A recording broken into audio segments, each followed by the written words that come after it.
We have officially made it. It is NFL draft week, and this will be our final 2025 mock draft 3.0 here on the Just Beavin podcast on the Beaverfest YouTube channel. Andy, JP back here with you. Thanks so much for hanging out with us and tuning in here. We're recording the Monday night of draft week. Once again, we got our draft board ready to roll. You all know the drill by now. Picks 1 through 32. We've made three pre-draft trades prior to getting into this. And JP, before we fully dive in, we finally made it, man. It's draft week. We've had all of these crazy rumors, the mocks of with us as Bears fans, all the different picks at 10 in the scenarios. It feels good that we're just a few days away, man.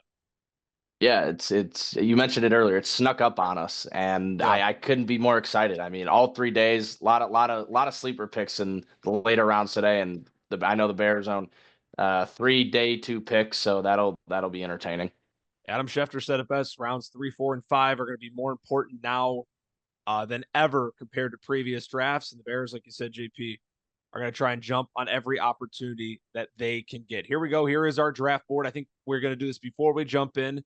JP has the odds. I have the evens. This is back to what we did in our first mock draft over a month ago, which feels like forever ago. And already, JP, we have a trade into the top 10, into the top three. We have the Panthers and Giants making the swap here at 3 and 8. We'll explain why later on as well.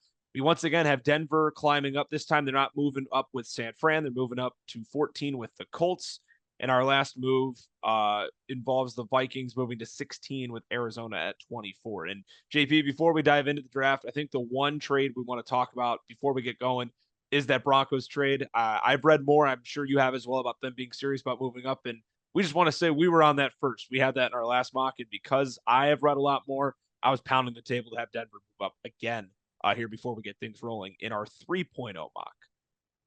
Yeah, I think it's a pretty big guarantee, especially if Tet McMillan falls. I know that's who we had him moving up for last time. Not saying that's where we're going to be at again, but I think even that pretty much solidifies it. But even so, I still think they could move up just to make sure they get one of the guys they like the most between Burden, Egbuka, and Yeah. Golden. Although I've seen lately that Burden's odds to be drafted in the first round are now significantly high. I think it was plus 320 the last time I checked. So it doesn't look like the books are liking Burden very much. Which is wild. You and I have had nothing but great things in terms of what we think of him as a player, what he's worked with at Mizzou and Brady Cook at quarterback, what it could turn into at the NFL level. So, all right, here we go. Without further ado, the Tennessee Titans on the clock. JP, I don't really think we're going to need to spend much time on this pick. Not I at can make it all. for you unless you want to announce it. Please make it for me. I don't really think there's much to talk about. It's been pretty much written in the stars here for about a month. And I said in a group chat earlier, I think in about 3 or 4 years, the Titans will look back on this pick. Brian Callahan will look back on this pick and they'll understand why they were fired in 4 years from now Wow. for passing up on Travis Hunter. You have a generational prospect right there, and you what's projected to be a solid QB class next year. I'm not saying Cam Ward's going to be bad, but I'm relatively low on him, and I think Travis Hunter should be the pick here. I agree. I'm not a, I mean, this quarterback class is so whatever. I don't feel like this is the time to do it, especially when you got a guy. I'm not saying Will Levis is the answer, but he could certainly hold you over. And you could have brought in one of the many veterans in the free agent cycle this offseason to compete in camp. You know, you're not going to do much this year. You would have been hanging out in the top 5, top 10 again next year, definitely more top 5. So, yeah, there's no point in rushing it. They must really love Ward, though. And that's kind of where things are locked in. With me at 2 in the Browns, it's going to be Travis Hunter. And I think this is the order. This is happening. These guys 1, 2. From here, it's where the draft gets interesting. I mean, heck, we have the Panthers trading up at 3. Similar situation, similar things echoing what you just said, JP. Generational guy here. Cleveland, they need butts in seats. And also, they just need a really good football player. And that's what they're getting here in Hunter. But with Travis Hunter, not only are you getting a generational talent who could do it on both sides of the ball, you're getting a guy who's going to sell a lot of tickets. And I know Cleveland's a big football town. That's normally not a problem for them with their Browns, but just how frustrating things have been in the history, really, of this team. Getting a guy like Hunter would be electrifying for the city. Yeah, and I've also seen stuff that the Browns view him as a wide receiver, which I know our league member Zippy was pounding the table for Hunter as a wide receiver today. And I think he's a damn good wide receiver. And honestly, I think he'd be well suited playing wide receiver for the Browns. And that also would make the Beaverfest rookie draft much more interesting if the Browns do end up declaring him as a true wide receiver. But yes, they're getting an absolute stud. And the my second best player in this draft, but probably the consensus best player in the draft. Most definitely. And here we go. This is where it gets interesting. Right here, we have a trade up with the Panthers, and you said this before we hit the record button. We know the organization, the franchise, they're not afraid to do that and make these moves. They've clearly moved up here for one guy and one guy only, swapping spots with the Giants. Yep, you can give them Abdul Carter. They need edge help bad. I know they went out and spent money all over the defense, but they really need edge help. Seen a lot of rumors for different teams moving up to get Carter. Some unrealistic. I've seen the Lions. I've seen the Eagles. I just can't see the Giants and or the Patriots moving down that far in the draft. And so we figured that moving a team from 8 to 3 is very realistic, especially one as needy as the Panthers. And I don't think the package would be all that much in this draft, considering you could find the same talent from pick 8 to pick 50. Yeah, and we had it too. I had the odds in the last draft. I had the Giants take them at 3, and then we kind of talked through it as I don't really know if that's the route for them. They're at a tough spot at 3. They maybe would go with a guy like Mason Graham. It would make that defensive line potent. Maybe a guy like Will Johnson, but that's really early at 3. So it kind of feels like with how the board is and what they need necessarily, didn't shake out for them that way. So I do think they make a very good trade partner. If the Panthers at 3, and obviously Carter's a game record, he's a top 3 pick in this draft. If he slips out of the top 5, I'd be stunned. He really should go at 3, regardless of who has the pick. It would be a good spot for a move to be made. Here at 4, I don't want to be boring, man. We've had the same guy go to the Patriots at 4 in the last 2 drafts that we've done, but I don't know how we don't have him in this spot too, especially if they stand pat. I'm going to have him take Will Campbell. And there isn't much to talk about with this pick because JP, we've had him in the last 2 go rounds. It just seems, especially if that's the trade that's made, Campbell's still there. Carter's off the board. They're not tempted to take a guy like Carter. I've seen things. Maybe they go with a Tet McMillan. Maybe they go with Genty at 4. It just seems a bit rich for me. Will Campbell, for me, is a slam dunk guy. He's a total stud. And we've had him fit there for a reason. I feel like that's how they want to build this team. With Mike Vrabel, that's the type of guy that he is. You need someone protecting Drake May before everything else is put in place. There's good backs in this class. There's good receivers. They can get guys later on in the second round, third round if they want to jump back into the end of the first round. I just feel like you get a blue chip guy like Campbell at 4, you can't pass on. Yeah, and we discussed it, especially in the last video, but their interior offensive line right now is not very good. Campbell, I think, truly is going to have the versatility to play all over the line, but I think he'll be best on the interior line. I've been pounding the table for him as a center, and the Patriots need a center. So I easily could see him sliding in there. And yeah, I mean, it's been the redundant pick, but it's the correct pick. We'll try not to be too redundant, but I think it also needs to be stressed to the viewers. We've done 2 of these now, especially the post. There was going to be a difference between 1.0, 2.0, because the first one we did was pre-free agency and trades opening up. Second one was after that. Obviously, not much has changed since the last one. It could just be us making a couple more trades, maybe picks in the teens, but a lot of stuff up top could remain the same for us. But we'll see what that means here at 5. We've had the Jaguars go 2 different routes in our first 2 drafts.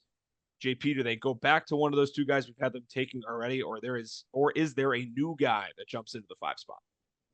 Yeah, they're going to be taking Mason Graham here. I just with all the reports about Tet potentially slipping, and I can't understand why. Mason Graham's the best player left on the table there. Top 5 guy in this draft for sure. Easily the pick. They need help on the interior defensive line. Eric Armstead's old and kind of had a down season, and they need help. And Mason Graham will be just that. Yeah, he's a stud as well. It's another guy like in a world if the Giants have to stand pat, man, I could see that. I could see him going with him at 3, but I think that trade, if they're able to do that, it makes a lot more sense based on what they need and what they're looking for here. But it makes things difficult. So Graham, it's a good fit in Jacksonville. I've seen Genty there as well with the new hiring of Liam Cohen. With Trevor Lawrence, you want a dynamic guy behind him. You want to really get that offense moving. But I feel like it would be foolish. Once again, the trenches are important. You've learned that you win football games, you win divisions, you win playoff games in the trenches. And if you don't have that locked down, then you're in some trouble. So I like that fit for Graham there at 5. And once again, dude, I hate to do this. I really don't want to be the redundant guy here at 6, but I'm going to have the Raiders take Ashton Jenney. I just don't see, I guess they could go on the trenches. They could go offensive line, but knowing how Pete Carroll might want to work things in Vegas, being that offensive mind, wanting someone to go right from the jump for me, it just feels like that's the right spot. Now, if he doesn't go at 6, I think he gets down to us in Chicago at 10. But right now, I've seen smoke of, oh, the Bears are praying that he gets there, obviously, and the Raiders are the biggest threat. Vegas might be looking elsewhere. But when push comes to shove, you want to get the best guy on the board. For me, that's Genty here. Yeah, it's we've been talking about it. We've even joked about it when they signed Raheem Mostert. I almost said Raheem Morris. When they signed Raheem Mostert, people were like, "Oh, well, no Genty to the Raiders." In fact, I think that meant the exact opposite. I'm pretty sure that locked in the fact that Genty's going to the Raiders. I've seen some smoke about Armand Membu there and Yeah, about how they really like him. I believe it was you that sent me that actually. And that would be, I would love that because I would love Genty to fall to 10. I really don't want to have to move up to get Genty, which seems to be something that's gaining a lot of traction. which, But yeah, I no, mean, please no. It's not. yeah, He's good. He's not worth it though. That's not I don't worth want that at all. But you're getting a top six talent in the draft at worst. It's just the positional value. It comes back to haunt you every now and then, and this could be one of those times. it. Yeah. So we've had 3 straight picks go the same as we've had it before. Jets are still an interesting choice here at 7, JP. Yeah, I'm actually kind of torn here. It's I think the two guys that they're between in real life are still here in our draft. I think they're between Tyler Warren and Armand Membu. I'm really not sure what they're thinking there. I personally wouldn't waste a pick on Tyler Warren if I was them, knowing you have Justin Fields as your quarterback. But to another person, that might mean give him all the talent in the world and see what he can do with it. I promise you, it's nothing. So with that said, I'm taking Armand Membu here. I All think they're right. getting a top three lineman in the draft. Certainly someone I have as a first round talent. I actually believe I have him at 8 on my big board, so 7 makes sense. Not my favorite lineman in the class, but definitely one whose ceiling could probably be the highest. Yeah, and this is another, look at it, build it in the trenches for the future. I want to say we had Membu as a Jet last go around. Not totally sure, can't confirm that, but yeah, man, it's for them. That's a fit. That's something they need. They got Olu Fashanu last year. They get their other tackle here to build it up for the long run. Yeah, Warren would be foolish. And we've talked about this. You and I don't believe there's a big enough gap between Warren and Colston Loveland, the tight end from Michigan, to have him be a top 10 pick, to have him go that high. So that makes this interesting as well. But I like that pick there. You got the Giants at 8. I'm going to go with their secondary here, and I'm going to have him snag. I believe this guy, we had him going in the late top 10 last go around. I'm going to have to take Will Johnson here at number 8. I didn't really know what I wanted to do with the Giants. I thought defensive line, but I didn't think any of the interior guys falling behind Mason Graham were worthy of a top 10 pick. They have a need at corner. And Johnson, this is his third different team we've had him go to here in this draft. It was Dolphins in the first one. I forgot where we had him for last. I think it was Carolina. Um, Yeah, it so we was. have him on 3 different teams in this draft. Another team trading up to go get him, or trading down, I should say, was involved in the trade with the Panthers. So it's the second time in the 3 drafts we've had Will Johnson at 8, but to his second different team. Yeah, and like you mentioned, I was between when just looking at it, I wasn't sure if you were going to go interior or DB. I think DB was definitely the right pick. The one nice thing about this Giants moving down, if that's what they choose to do, is the top 3 picks I think are really the coveted ones because you're getting Ward, Hunter, and then that third or fourth pick is going to end up being Carter. So Yeah. the trade up package from wherever to 3 is going to be much larger, even if it was a team jumping from like 24 to 9. I think the 8 to 3 would still be a bigger package than the 24 to 9 because you're getting Carter. And so, the Giants moving down here and still getting Will Johnson, who's a top 10 talent, and picking up a lot more assets is definitely what Dable and Joe Shane need to do, in my Yeah, you're opinion. But you're walking out winners yeah. by making this move. You're doing all right. So New Orleans at 9. This is another who knows, man. This I've seen quarterback. I've seen every position under the sun for the Saints. Yep. New Orleans, get ready to speak perfect timing. Shadur Sanders, you All are a right. New Orleans Saint. I was I've seen hoping it a this is the lot. route you'd go here. Yeah, I've seen it a lot, and I'm not saying I agree with it, but I really like Kellen Moore a lot. And I actually just had a conversation with someone this weekend about how I don't know if Kellen Moore is going to succeed as a head coach in New Orleans, but Kellen Moore is going to succeed in the NFL as an NFL head coach. And I don't know if Shadur is the right track to put him on, but I think Shadur definitely has a safe floor as a pocket passer. He just needs to develop a lot in all the other aspects of football. And Kellen Moore, if someone was gonna, I guess, work it out, I guess it could be former quarterback Kellen Moore. So Dude, this is a crazy flip because we didn't even have Shadur in the first round. in No, our last draft. no, And we we now didn't. have him as a top 10 pick. That just shows, though, the Saints are total wild cards here at 9. And as Bears fans, I think we hate that being the pick in front of us if things stand pat. And I should say we hate that because of the randomness. I don't think it'll affect us as much because we're not really looking at the same positions that they are, unless Genty is still there and they decide to take him for whatever reason. I don't think they're necessarily a threat to take our guys. I just think the randomness of them, kind of like last year, Penix and the Falcons right above Odunze. Yeah. So just the randomness of it gives me an uneasy feeling. But I was hoping this is the guy you'd go with here for them. 2 quarterbacks in the top 10. We'll see if we get another in the first round. We had Pittsburgh take one at 21 last time. That would be JP's decision to make here this go around. Speaking of decisions to make, I don't like having to make this decision at 10 for the Bears, man. We It's talk kind of about why not, it's kind of why I ended up going with Membu at 7. yeah. So this is something we talked about before recording. We didn't want to do it because we don't want to speak it into existence. But man, just based on what we've been seeing, we have to try and play this. We have to play this from an unbiased. We're trying to be as analytical as possible, trying to be as close to factual as possible. I don't want this at all. I don't. I don't. But we're gonna have him take Tyler Warren here at 10 out of Penn State. With us splitting this into 2 parts with 2 different recordings, this helps because we haven't really flown. We've flown through the first 9. It allows us to really talk about this situation here at 10. JP and I don't want this to happen at all. I don't think a lot of Bears fans do. And I know it sounds hypocritical. We'll probably catch some flack for it because Tyler Warren's a good football player. I don't want to, I want to make that note. He's a good football player. I just feel like there are so many better ways this pick could be used. Maybe this would be a trade up scenario that we don't even want to envision from another team right now because we can't really think of it on the fly. This would be a wait and see type of deal. I'd rather trade back than take one. I want that known, but we have the Bears standing pat here at 10, and I'll give you the floor now, JP. But this is a pick. We're just what we've seen. We're trying to put our brains into those of the front office in Chicago. They've done really well in terms of going after what the fans have wanted. Obviously, our opinion isn't important, but they've appealed to the fans the last couple of drafts. I feel like this is a move that the Bears would make. Yeah, and not to get hypercritical of polls or anything, but you kind of just said like the appeal to the fans thing, like that. I was just talking about it. The Darnell trading down from Jalen Carter to take Darnell Wright.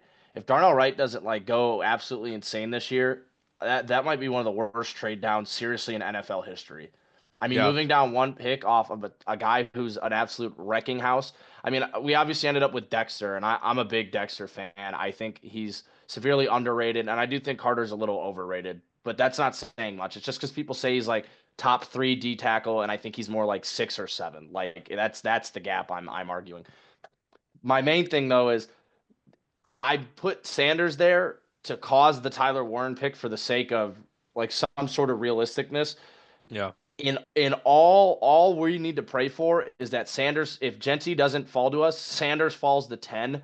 So And then someone wants to jump we're up. in a spot to move down there because now as Sanders is starting to fall down the board, teams may get jumpy like the Steelers and give us an overpay to go get their guy, or the Browns might move back up. I mean, I know they don't have first, and obviously we'd want a first. I'm just spitballing Right. because we really don't. If we're at this position and we're looking at Tyler Warren or a backup lineman, I think it'd be best even to just move out of the first and pick up a first next year, and get a second or a third or something else this year.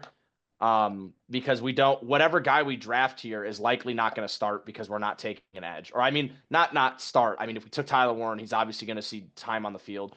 But if we took an offensive lineman, like I've seen, like he's probably not making it on the field unless there's injuries.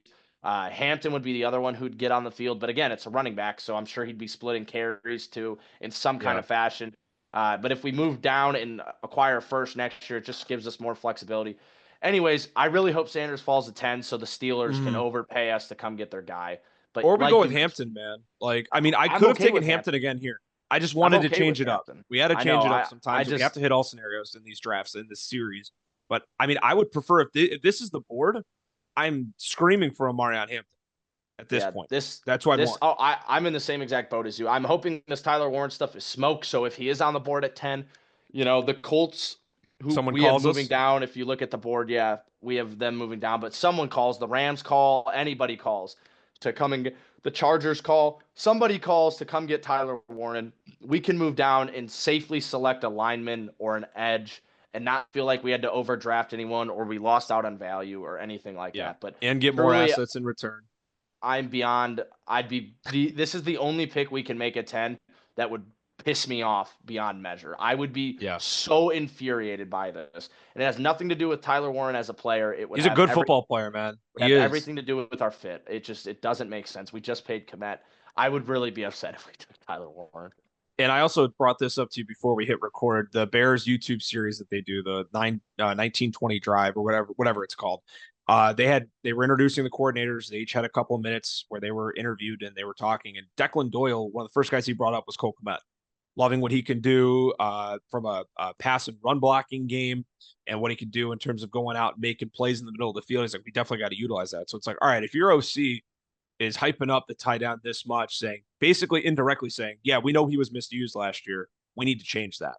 Why in the world would you then bring in? I don't care that Warren can go out wide. He can do other things. I don't care, man. He's a tight end. At the end of the day, we got one of those already. And it's a guy who has got good connection with Williams. And if the offensive staff likes him too, I just don't see it. I'm with you. I'm hoping it's smoke, but we have to touch all scenarios. And that would be the case here. It would be tough. And yeah, like you said, I'd be pretty pissed too. So we'll have to wait and see. Obviously, if Genty gets to 10, I don't think it matters because that's the guy we go with then. But if he's gone, then I think we're all gonna be we're all gonna be a little nervous Thursday night, if that's the case when this pick rolls around. We have the Niners moving down in the last draft. We have them standing pat here at 11 to make a selection. I think we've had them go offensive line in each of the two drafts. We've had them go tackle. Is that where you have them going again here? That is not. With Oh, the new hire of defensive coordinator Robert Saleh, he's a big zone guy. And the corner who led all of college football in this draft in zone snaps was Jade Barron. And so I think they go out and get their guy and Jade Barron. I think it just connects the dots also with Salah having Reed and Gardner over in New York. And look at what happened to Gardner without Salah this year. I mean, I'm not saying Sauce is bad, but he definitely had a down year.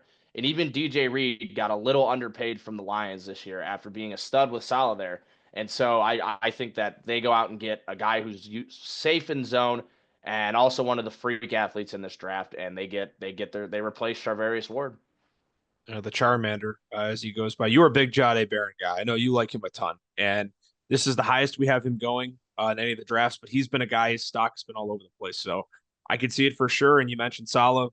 Fit makes a ton of sense. I think they either go secondary or offensive line. I don't think that's a question. It's a matter of if they stay at 11, if they move around, they won't move up. If anything, they move down like we had them doing in our draft a couple of weeks ago. Here at 12 with the Cowboys, it brings a whole new situation. This makes things interesting. Both guys, we've had them selecting Omarion Hampton in our first draft and Matthew Golden, the wide receiver out of Texas, in the second draft.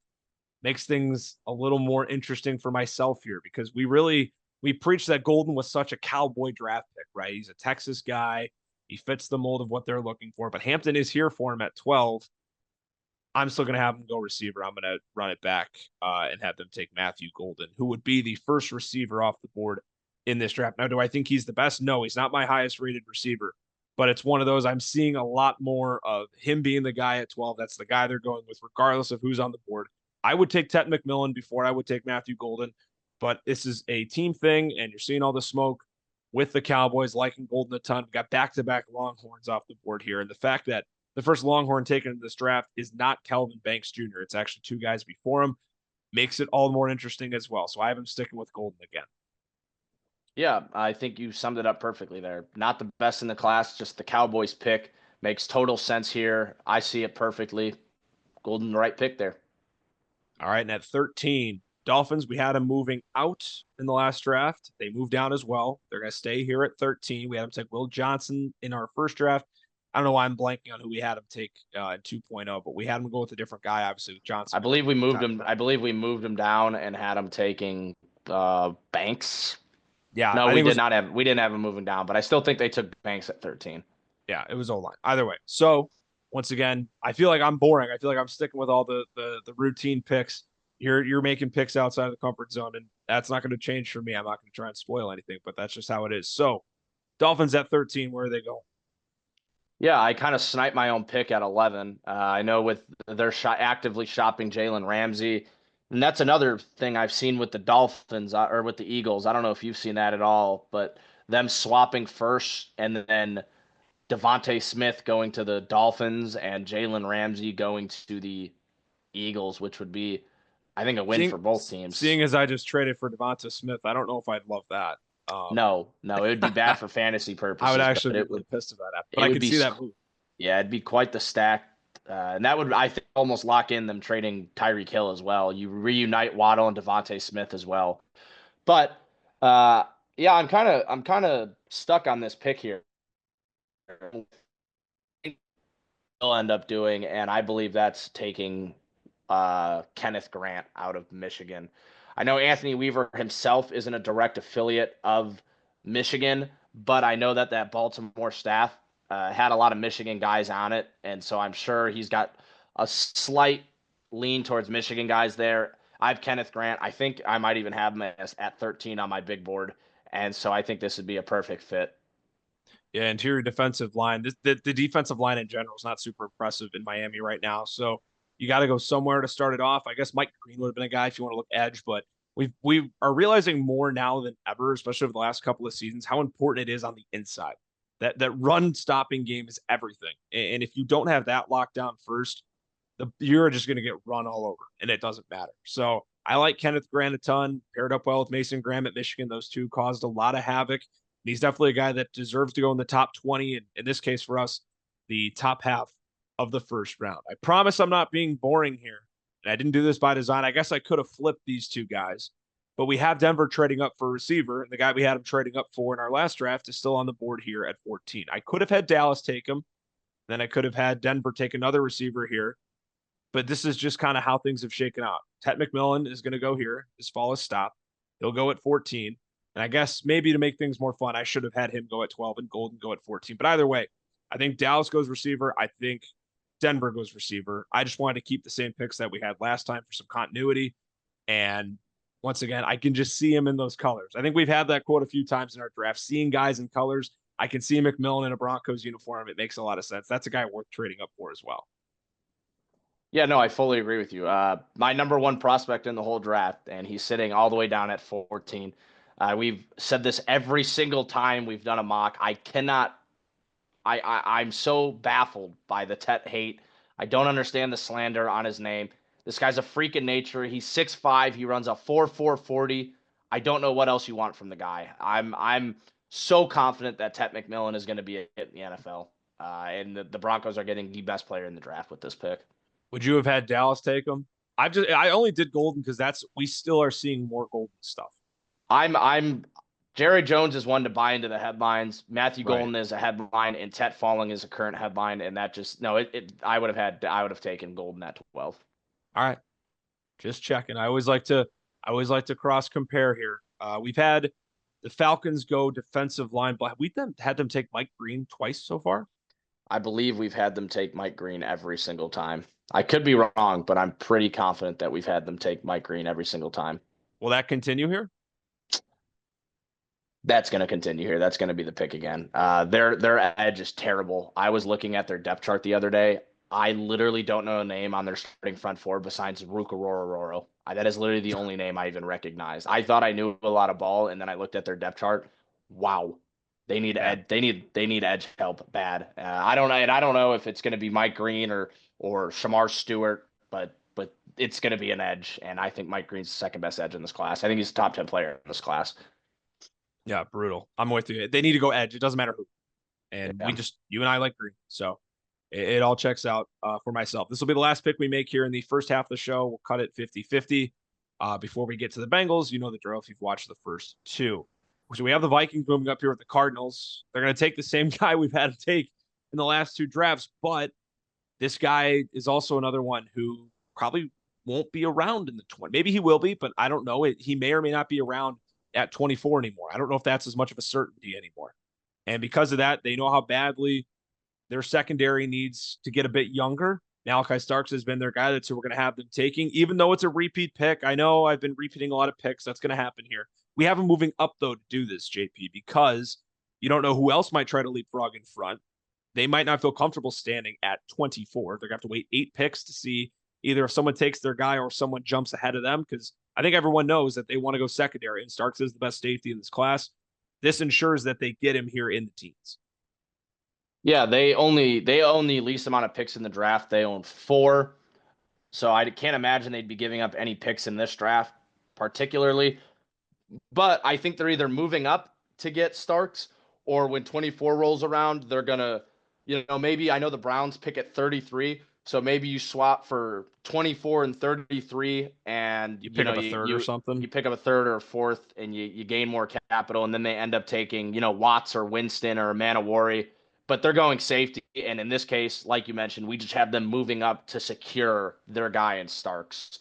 And I think that'd be I hate to admit it, but I mean, it'd be a home run pick. He's the best safety in this class. He's probably a top 15 player in the class. And you're getting him to replace Harrison Smith. And I mean, what better guy to learn from, a Hall of Famer? So yeah, that'd be a home run pick for Minnesota.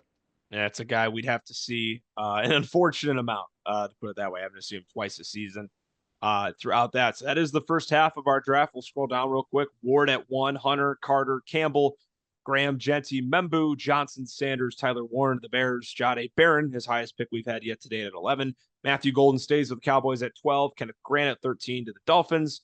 Picks 14, 15, 16, staying with the teams we have them last time, just in different spots.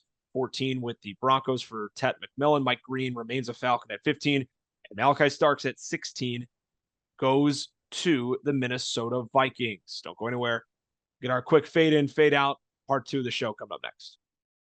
Out of the intermission, and our pick at 17 has already been made. JP, you have the Bengals going on the defensive line, getting a really good value selection at 17, and Ole Miss's Walter Nolan. Yeah, it's a need for them. With the uncertainty of Hendrickson, there is one thing that is for certain, and that is that the interior defensive line is very weak. You're getting a top 15 player in Walter Nolan. He's fast, he's versatile, probably can be moved outside the edge on running downs, and that's the kind of thing you like to see from Walter Nolan, and they're getting a stud in him. I think this is the lowest we have him going in any of our drafts. He may actually have gone lower last go round. He's been up and down in the teens, but this is about normally and around where we have him at. So I love the fit here. It makes a ton of sense. And he's a guy who, yeah, has a game record. You mentioned Hendrickson's uncertainty.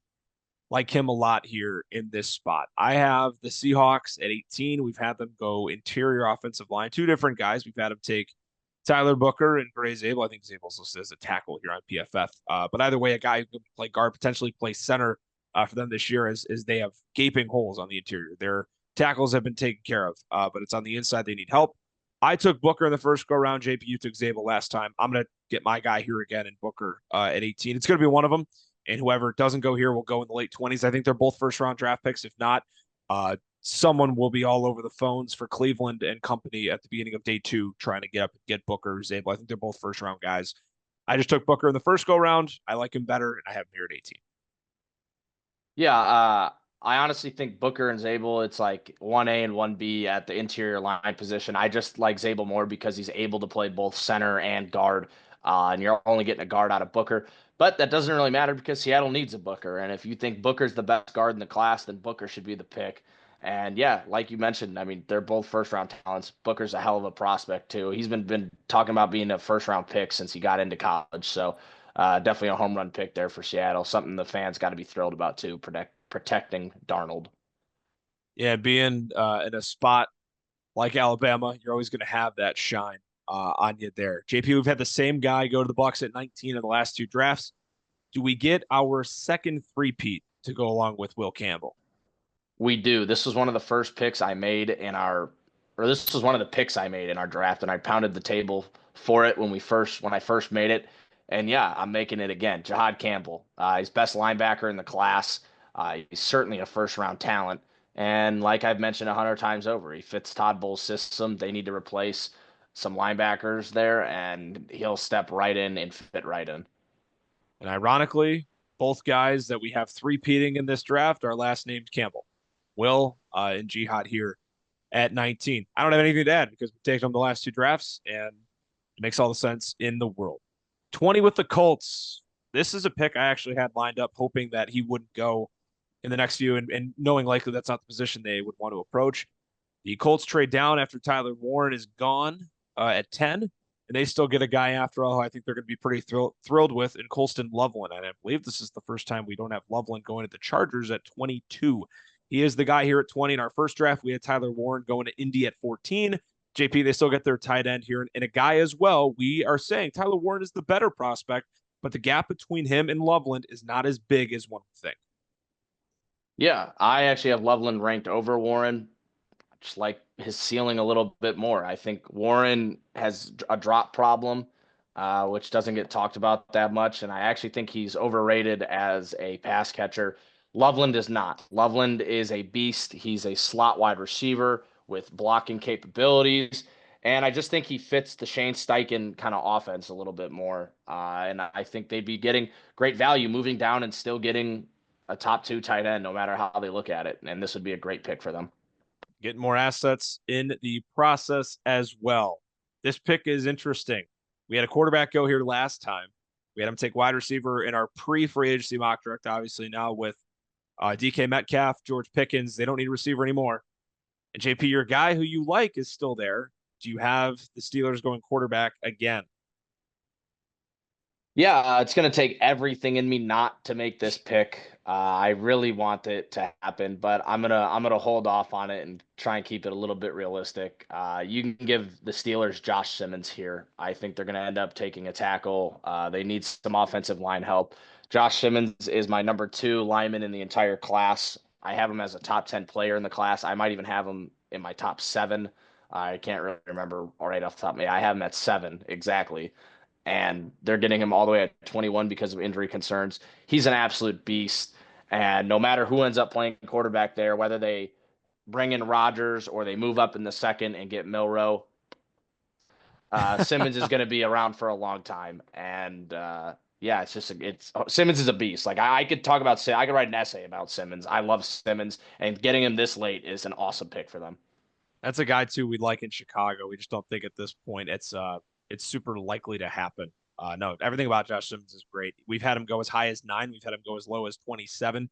That's based on team needs. That's based on his injury and how people are going to affect it. Basically, he's got to go to a situation where it might be okay for him to not play much or at all this year. I mean, he should be able to go. He got hurt in October of last year in that game against Oregon, so he should be fine to go at some point. But you know how big guys heal, and it's that pressure of needing to step in right away. He might not be as effective from the beginning. So if he's in a situation like a New Orleans, I know we had them going with that last time, but Ryan Ramczyk retired over the weekend. So that's a whole different situation where if he were in a spot like that, he'd have to go right away or as soon as he could. He wouldn't have as much time to ease into things. So I like that spot there.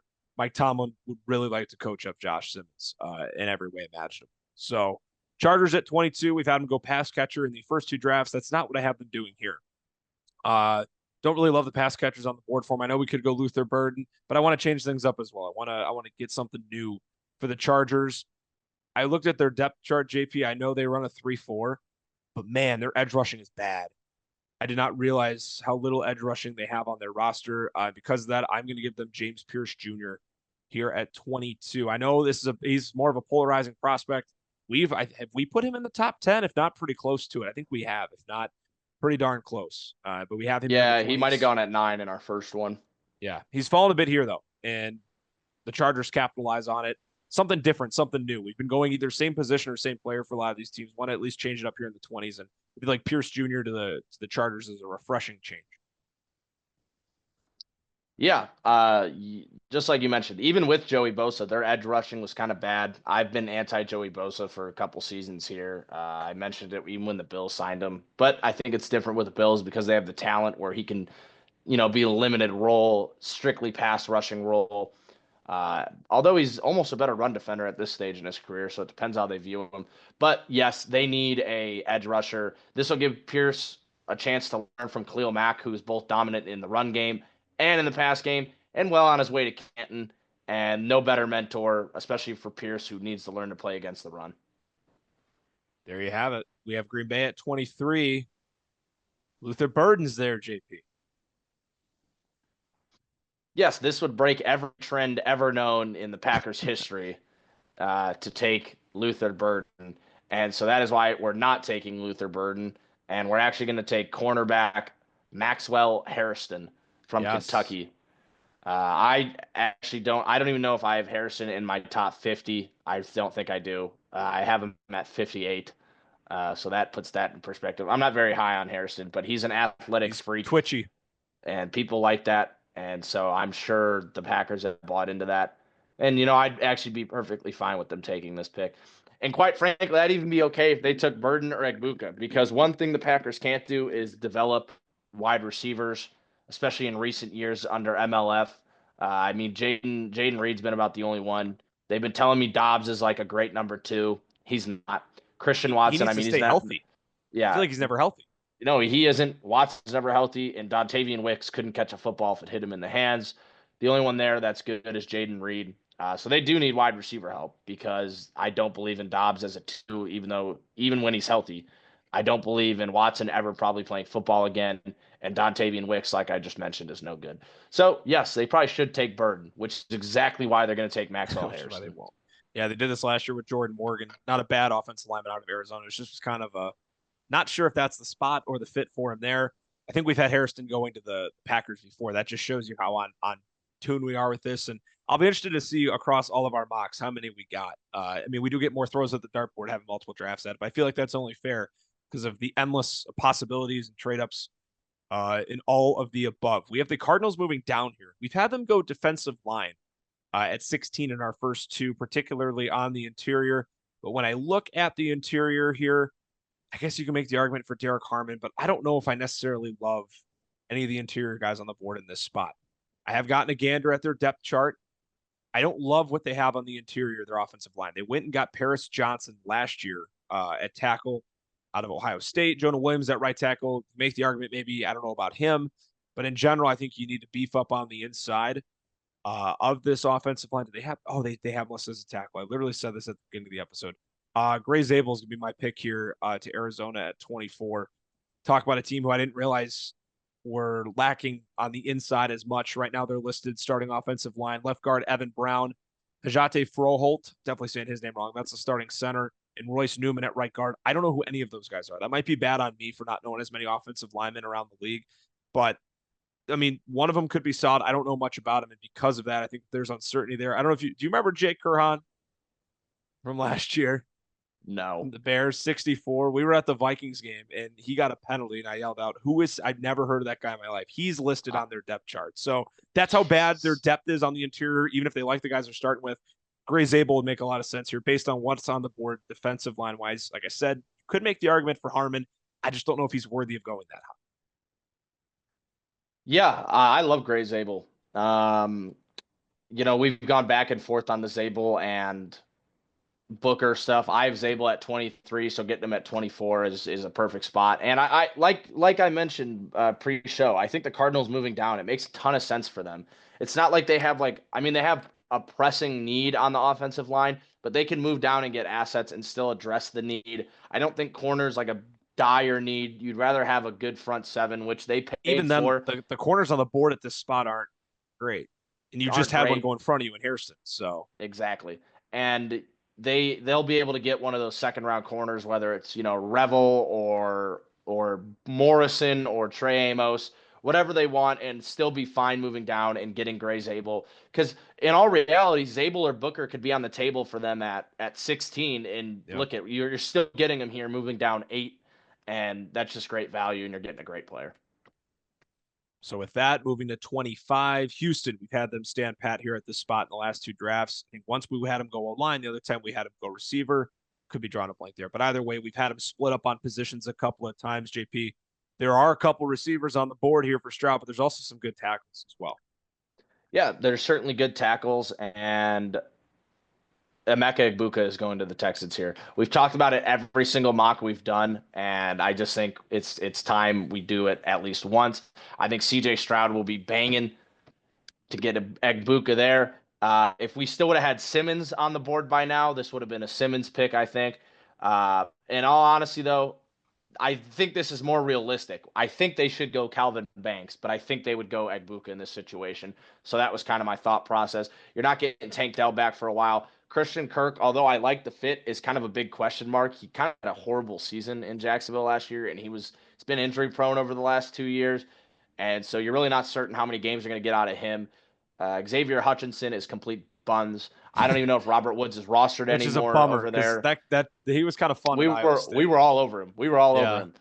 And but yeah, they need wide receiver help, whether they want to admit it or not. I don't think Christian Kirk's going to solve all their problems. Could be addressed in the later rounds, but if you have a first round talent here, you get a guy for 5 years under contract. I know Kirk's contract's up, I think, next year.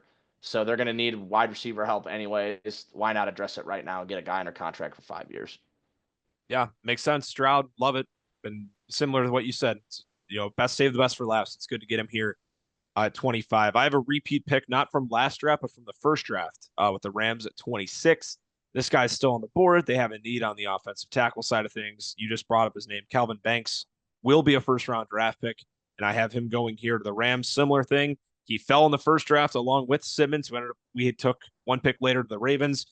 For a team like the Rams, we had them trading up in our second mock. So similar thing of like, oh, they are definitely a team and definitely a candidate to trade up. If they do hold true here at 26, they don't move. And this is how the board shakes out. It's hard to imagine them taking anyone else other than Calvin Banks. Yeah, it fits a need for them. Keep Stafford healthy. We've talked about it every single mock draft. Got to keep Stafford healthy because the moment he goes down, your season is over. And Calvin Banks, I think, has the highest floor of all these guys. Assuming Will Campbell plays tackle, I think Calvin Banks has the highest floor of all of these guys. And so yeah, they're getting damn good one at 26. 27 with the Ravens. First go around, we went, as I mentioned, Simmons on the O line, not knowing Ronnie Stanley's future. 2 days after the recording, Ronnie Stanley signed a new contract. What did we have them doing last time? I feel like I don't know why I'm blanking on it, but obviously we didn't have them going O line again last time. So we've had them go two different positions. JP, the floor is yours for the 3.0 mock draft for Baltimore here at 27. Yeah, Jalen Walker staring me in the face right now to take him. Makes sense. They need an edge, and he's able to play both linebacker and edge. The versatility, something they'd really like there. But I am not sure how much faith they have in DeAndre Hopkins. I'm also not sure how much faith they have in Rashad Bateman. I know immediately after he dropped a crucial pass last year, they went out and traded for Deontay Johnson. And so again, Hopkins is old. Bateman's contract is almost up. This honestly might be the last year on his contract, and so they're going to need a receiver, and I think that's Luther Burden. I think you almost solidify Lamar as a top three quarterback in the league by giving him Burden, perennial MVP candidate. Probably should have three with the Mickey Mouse one they just gave to Josh Allen. But yeah, you're getting Burden, who I think is the second best receiver in this class, only because I'm not sure what to classify Travis Hunter as. But yeah, you're getting a top three receiver all the way down at 27. Now, What a this steal. is this probably going to happen? The odds say no. Should it happen? JP says yes. Yeah, it's a steal. And there, as we just took him, there are now two guys that are staring me at the face of, oh, we probably should have given these guys teams already. But dude, this is just how the draft goes. Sometimes guys will fall, they'll rise up. That's just how the stocks are based on who has gone where. Trade ups are crazy. I mean, the NFL.com mock I read today is had a bunch of guys in the 20s. I'm like, these guys should not be here. But it makes things interesting. And I like that pick there. I love that you brought up Jalen Walker because I was staring his name, down as well on our board. His fall will stop here. He's gonna go to the Lions at 28. He can do both. I know maybe a true edge would be a better fit for them at this spot with Aiden Hutchinson still recovering. But I think you look at a guy with the ceiling. I know you and I both aren't super huge on Jalen Walker, but we know the league is the consensus is he's got a high ceiling for some teams. And I think if Detroit's a team that can realize that, okay, based on what everyone else has talked about with him being here, he probably shouldn't have fallen to 28. And I feel like that's just a pick they make. Maybe somebody else moves up and snags him there. But I feel like Walker here at 28 makes a boatload of sense, especially if he's fallen this far. Yeah, I was just talking to Zippy, and I actually told him that I might have Jalen Walker at 28 on my board, but I was Yeah. finally telling him that I came around a little bit. I know I had him in the 40s my first time I looked at my board, but I really like the dual threat per se that he can play edge, and if he doesn't work out at edge, you can still try him at linebacker and hope you hit gold there, or vice versa. You can play him at linebacker, it doesn't work out there, you can try him at edge. Yeah. Or he could I just be a think he's Swiss Army knife that you have him rove around all everywhere, over the which would place, be all over which the would be pretty place. scary. Yeah. So I love the versatility there. But I think he's unlike Travis Hunter. I think Jalen Walker is just good at both. I don't think he's great at He's both. not And elite. so, It's a jack yeah, of all trades, master of none, as some would exactly. say.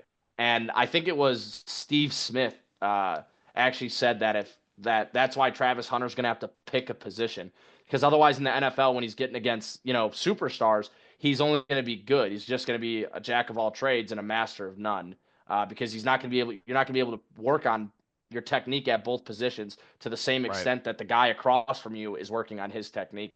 And anyways, so I think Walker's going to end up playing linebacker. That's personally my belief. But I think him still having the versatility to play edge makes him a little more valuable. And even like I said, team could move up as well. We just did a few trades, but it just seems like Detroit's a team to stop a fall of a guy of his caliber. Washington at 29, we've had them go receiver. We've had them go on the defensive side of the ball. They do have a need in the backfield, JP. Do we get And Omarion that's where we're Hampton going in the with first this. round? We do. That Okay, is good. that is. They just came out and I know maybe it was a week ago now or maybe a little less. But they mentioned that they're looking to build up the running back room. They're not fully committed to Brian Robinson. This is Yeah, also the last year on Brian Robinson's deal, which makes getting Hampton for 5 years all that more nice. You get him Daniels for the next 4 years minimum, assuming, or not assuming that they bring back Daniels on a second contract. Now, which they again, should. that's yes, and they likely will. But you at least get 4 years of Hampton and Daniels there. And yeah, I mean, I have Hampton as a top 15 player, and they're getting him at 29. Now, when you mentioned it, yeah, he probably fell a little bit farther down this board than we should have had him fall. But I mean, you're getting an absolute stud there, and Hampton's a beast. So Yeah, he can go make plays, man. That's a guy who, if we're Bears fans in this spot, we maybe say, hey, what does it take for Ryan Poles to pick up the phone and maybe go back in and grab a guy like Hampton? This is the farthest we've had him fall. First draft, we had him going at 12 for the Cowboys. Second draft, we had him sliding in at 10 to Chicago. And no, I'm very happy to do that because this is one of those situations we've had guys not be in the first round of our first two mocks where it's like, maybe that guy or that guy should have gone. It would have been bad if we didn't have Hampton go in the first round here. And I was hoping that you would see that with Washington. That would be the fit and the pick. And it has been made. Bills at 30. There's a couple different routes they could take this. I'm actually going to take one of the top three guys on the board in front of me. It's going to be the first time he is a first round pick in our mock drafts. This would be more of a depth spot. We had them go safety the first time. Probably not going to happen this time. They could very well go edge, and I think that's probably where they'll go. But I want to mix it up here in these last picks because, like we've said, with picks 28 through 32, these teams don't really need much, so it's hard to pinpoint a spot for him. Trey Amos is the pick here, the cornerback out of Missouri or Mississippi, should say Ole Miss. Pardon me. Have not had him go in the first round in either draft. Harrison's got good speed, we know that, but I think when you look at legitimacy from a corner spot, I think Amos is the better overall corner, so it's a good value pick here as well for Buffalo. They got some consistent starters in their secondary, but they're a team that's just known to get hurt a ton. The injury bug hits them like a truck every season, and as well, you can't always count on certain veterans who may have been good in previous years to show up again.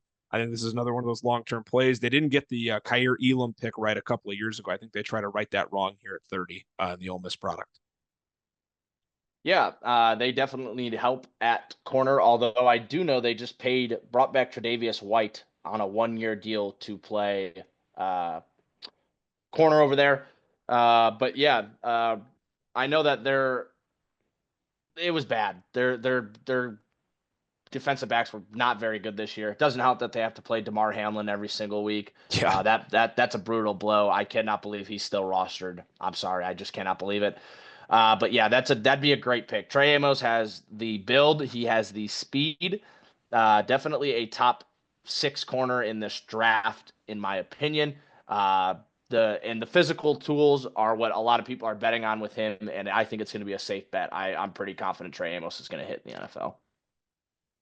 31, the Chiefs. We've had them go with the same guy in each of the last two drafts. What's the vibe here? What's the feel here? Yeah, I was talking this over a little bit. I know that Kingsley Samatuia, the guy they drafted last year out of, I believe, BYU, if that's correct, is slotted to play guard this year. I know they just brought back Trey Smith. They have Jawan Taylor at the other tackle, and then they paid Jalen Moore to come over from San Francisco. So, how committed are they to those guys playing, or how committed are they to Kingsley Samatuia playing left guard? Well, they're going to have to be committed because they're again taking Darius Alexander here. I was It's trying to our convince third myself three-peat. I was trying to convince myself for a way to them for them to go offensive line, but it just wouldn't make sense with the draft pick last year. They played Kingsley a lot, even in important games. They trusted him. They never went out and got a veteran to take a spot. They paid Jalen Moore to come over from San Fran. It just makes sense that they're going to draft at least Chris Jones is heir apparent for a couple years when him and Kelsey both leave this year.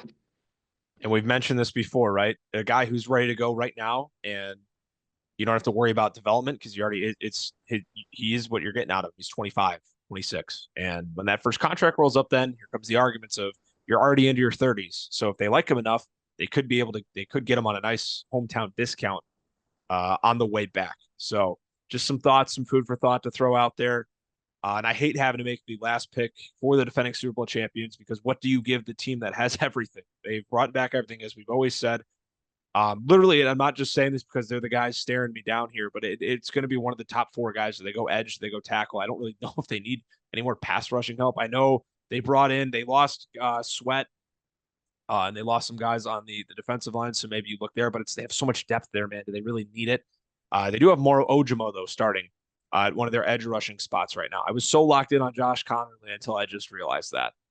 And because of that, I am going to have to take Shamar Stewart at 32 to round out the opening round. It could have been any of the edges. I would have taken Donovan Ezeraku, but I partially don't know how to say his last name. So I think that played into effect as well. But it's going to be any of those edges. I literally just realized that. I could have gone O tackle. I think we've done that before, but just seems like why not get another guy who can go get to the quarterback. Injuries are a thing. It's a guy who showed out well at A&M, and he's a guy with a good first round grade. So I feel like that's a solid pick there at 32. Yeah, Shamar Stewart, one of those guys who I have right on the fringe of a first rounder or a um, second rounder. But either way, whether he ends up going in the first round or not, I think he will be an impact player right away. He's got the versatility, like we talked about with Jalen Walker, but Shamar Stewart can play both D tackle and edge. I know his production was kind of iffy in college, but you're purely betting on the physical traits. And when you're putting a guy like that next to Carter and those Jordan Davis and that front seven, you should expect some production to come from Shamar Stewart. I know we talked about it during the free agency episode, but a lot of those guys that left Philly, I'm a firm believer in that they were all products of Philly being so stacked. And I think Shamar Stewart can come in and be one of those products. Yeah, they got options though too, as I mentioned. They could go with a plethora of guys. Nick Scourton, his teammate over at A&M, maybe be another guy at 32 as well. Here you have it, folks. Our 1 through 32. Because of how weird PFF does this, we are just going to split the screen 1 through 10 and 17 through 26. I know it's super weird, probably super unconventional, but that's just how it is. We're going to break it down that way. JP, when you look at this board, we have back-to-back guys from different schools. We have them here at 11 and 12. But we have it here at 18 and 19 as well. Tyler Booker, Jihad Campbell. But when you look at 1 through 10 and 17 through 26, what value picks do you love and what fits for these teams? Yeah, the one I really really like what we did with New York there, and I love your I do pick with too. Will Johnson. I'm banking on Dable and Shane getting more time. I know people hate on Joe Shane because he let Barkley walk. I think it's ridiculous. I think why would you have kept Barkley? They were never going to win with Barkley. It made all the sense in the world to let him walk. I understand, one of the best players in the league. They probably could have traded him, and they should have traded him, but I mean, they were going to bring him back and put more. They were going to put more wear and tear on him, probably decrease his value from what it was. Anyways, for that whole rant, I think they should get more time than they're gonna. They're probably going to get fired at the end of this year. I'm assuming they're going to get more time, and this is the move to make. Getting Will Johnson here would build up that defense. I believe in Dable. I believe in Shane, and I really like the Will Johnson pick. Another pick I really love briefly. It just makes sense. Well, it doesn't make sense, which is why it makes sense. Is the Maxwell Harrison to Green Bay? It'd be such an overdraft, but it'd just be such the Packers pick. Yeah, I to touch on the Will Johnson selection. I'm not a big Joe Shane guy. I do like Brian Dable. I feel like them letting him go would be a mistake. That's just how I feel. But obviously, coaches and GMs we know by now they're tied together. So if one goes, the other usually does as well. I don't think there's much stock to put into the top two. Like we said, that's the order it's going to happen. I'm telling you that right now. That's just how it's going to go. I like the Carter trade up. Giants are in a weird spot at 3. We kept Campbell and Graham and Genty and Membu. 4 through 7 was pretty boring. We get Shadur in the first round after not having him go in the first round at all a couple of weeks ago. Very controversial. Tyler Warren pick at 10, which, oh boy. I think we're going to try and find a way to do a stream for this like we did when we did the expansion draft last summer. We haven't put the details yet. Go to check out Instagram, beaver.fest. We'll provide updates there throughout the week to figure out if we are going to do some sort of stream. It would obviously be the 3 of us if we can get the Beav. And I know Zippy had a lot of interest as well. So we'll figure something out. Keep it posted on our Instagram. Once again, beaver.fest. We'll figure out the live stream. But yes, if that's the pick, the reaction from the group would be something. That would be something for sure. I love Walter Nolan at 17 to the Bengals. That just screams Cincinnati. It's a great pick for them. We've had Jihad Campbell go 3 times to the Bucks at 19. I don't know what else there is to say. I really like the Zabel pick as well at 24. The Cardinals after realizing how bad their interior was, and I'm so happy that you jumped on Egbuka at 25. I don't think we've done that before. So the fact that we get it done in our last one here, it's once again just one of those you can see happening, and it makes a boatload of sense. Simmons would be awesome at 21 to the Steelers, and Loveland once again we talk about that tight end gap to close it out. 11 through 16, and then 27 through 32. I really hate how PFF does. I don't know why it's just not a straight line down. Yeah, it's terrible. Jade Barron, you're picking 11. I like that fit a lot, and I know you were a huge for that as well with San Francisco. Yeah. Oh, okay. Scroll up real quick and click full results. Where am I at? Little up, a little more right to the left. So that's just me not knowing how to use technology, guys. That's on me. I'll take full accountability there. Yeah, this does look a lot better. We can now look at the second half of the draft. I don't think we missed anything else in the first half, so we can look at the second half now. We got the top 10 picks out of the way. But once again, Jade Barron. Yeah, Jade Barron. It's a great fit in San Fran. The high zone percentage, the Salah hiring. They're going to need a stud corner. It's such a weird world because this San Fran roster sucks. It's genuinely bad. There's so many holes. Offensive line's a hole. You don't know about McCaffrey's health. We don't know about Ayuk and Shanahan's relationship. The defensive backs are terrible. They lost Hufanga. They lost Ward. They're down to only Joey Bosa as the notable edge rusher. The linebackers is just Wagner now. I mean, it's a mess. It really is. The Super Bowl window is closed. It is done. I wouldn't be shocked if they prematurely fire Kyle Shanahan in the next year or two. Which would be But crazy. it would be so Be stupid. insane. So But dumb. but Jade Barron is I think I have him as my 5th or 6th corner, but he's just it's so weird because all his tools and everything is first round prospect. His man coverage tape's a little iffy, but that's why I like him going to San Fran because he's going to get to camp out in zone and turn into the next potential Sauce Gardner. Yeah, no, I love it too. It's the highest we've had him going to any of our drafts. We follow him up with his Texas teammate Matthew Golden at 12. Similar thing, just what we did last go around. There's a lot of smoke there, and Jerry Jones that is a move. He would definitely go with the headlines, like JP said, over the overall rankings, which is why McMillan then going at 14 on a trade up to the Broncos. They'd have to be happy about that. Same thing. We've kept Green here at 15 to the Falcons. Starks, the move up, which we had really brought up the fact that everyone knows that the Vikings are going to want to go safeties, the best in the draft, and they might not want to mess around. They don't want to worry if someone's going to leapfrog them. They're going to go up and get their guy. They already talked about these picks in the 20s up until Simmons and even Pierce as well. And then the back end of this draft with Bird. I love how we did 27 through 32. I think this is the most fun we've had with the last 5 picks, with the exception of Darius Alexander, who we've also taken 3 times in the Chiefs. Yeah, I love Burden to the Ravens, and I do see. I know it's unlikely, but I see a world where Hampton's down in this range. I really do. I I do mean, as well. there's Yeah. if Dallas passes on him, I know LA would potentially be in the running um for Hampton because it's John Harbaugh and they need a running back. but they also went out and got Najee Harris. So who's to say they don't just end up taking one in the second? I could see Cam Scatterboo going there. I could see them not even touching running back and then taking Donovan Edwards in the sixth or something like that. But like you mentioned, and like you went with the pick, they need help at edge way more than they need a running back. So Pierce makes sense there. If the Cowboys and them pass on him, who's to say he's not falling to 29? I It think would it have to makes be someone perfect then to sense. jump up into the mid 20s, maybe who Yep. doesn't have another first round pick. Could even be Washington who moves up, maybe flip flops with Green Bay or something, Yeah. and take Hampton. But I could see him falling down in this range, and I really like that pick. I actually, yeah, you said it perfect. I really like how 27 to 32 shaped out. It's like Trey Amos. It's just so random at work. I mean, not like so random, but it's just we haven't done it before. It makes sense. Hampton falling that far. We haven't done it before. It makes sense. And Shamar Stewart going to the Eagles. It just makes sense. Yeah. There you have it, folks. That was the third and final mock draft we're going to do for you here. It is draft week. Recording this on a Monday, hoping to get it out Tuesday morning. But you know how technology is sometimes. It's very hit or miss. We had an issue getting our last episode up with Wade on the date it was supposed to. Still got it up in a good time, though. No worries, no issues there. And yeah, 3 mock drafts in the books. This was a blast. We didn't do this last year. Obviously, this podcast wasn't a thing till May of 2024. So getting to our first draft season, JP, it was a pleasure, man.